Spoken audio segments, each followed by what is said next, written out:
During an explosion or an impact of some sort, you might want to add a little bit of vibration or shaking to the camera to give an added effect of like a shock wave. For instance, if this camera were rotating around these objects and an explosion were to take place, well, you might want to shake the camera as if the shock wave from the explosion was affecting the camera, and and you get a little bit of a shake there. Now you could hand animate that, or you could use a motion modifier, and that might just be the faster route. So what I'm going to do is I'm going to go ahead and add a light, and I'm going to call this boom.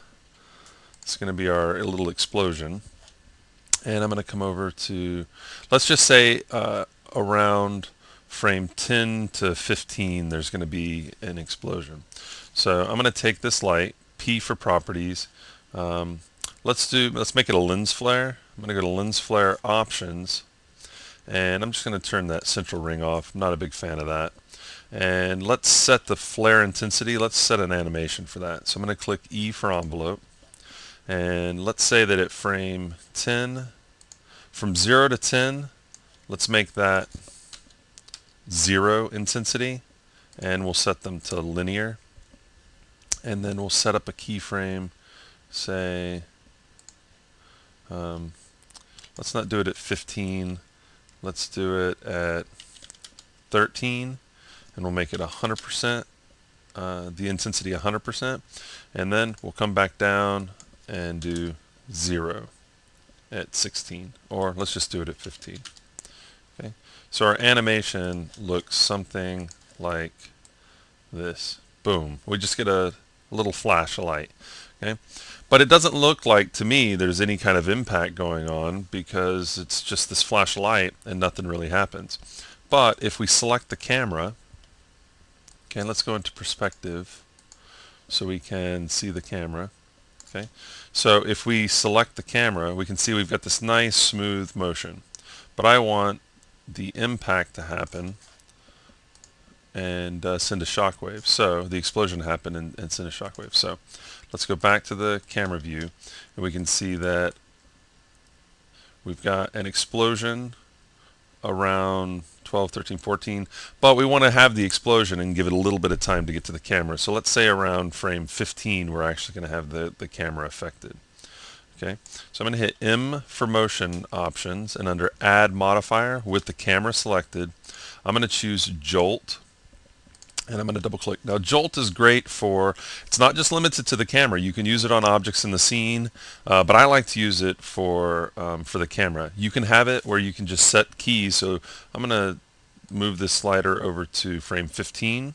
I'm going to create a keyframe, and I want the impact to be medium. I want the camera to shake or jolt around with medium setting. You have heavy, light, medium. You can also key in your own values and then set up a default for these if you'd like. You can use an intensity ramp on an object.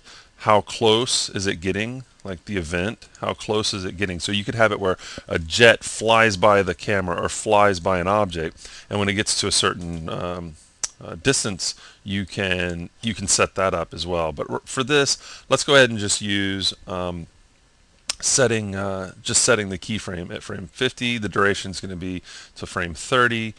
Okay, so I'm going to go ahead and use that. Hit continue, and let's go ahead and close this window down. And so we get our explosion, and then as you can see, we get some camera shake in there. Okay, so we have the explosion, and then just after that, we have the vibrations. We have the shock wave that sends the camera going. We'll look in the perspective view just so we can see what the camera's doing. Now we'll notice that I've only got 3 keyframes. So I can have that nice, clean, smooth motion, and it's easy to manage just a few keyframes, and I don't have to have lots. Look, so you can see the whole motion path is shaking, but it's just over those frames.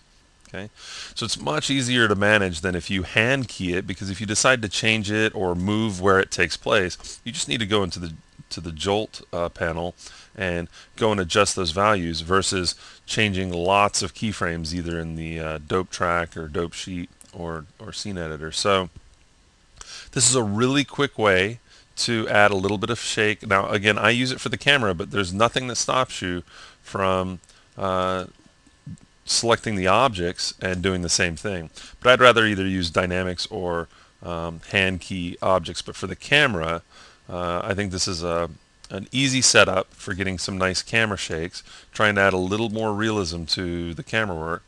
And it's as simple as having the camera selected, M for motion options, add modifier jolt, come in here, set up your settings, and you're good to go.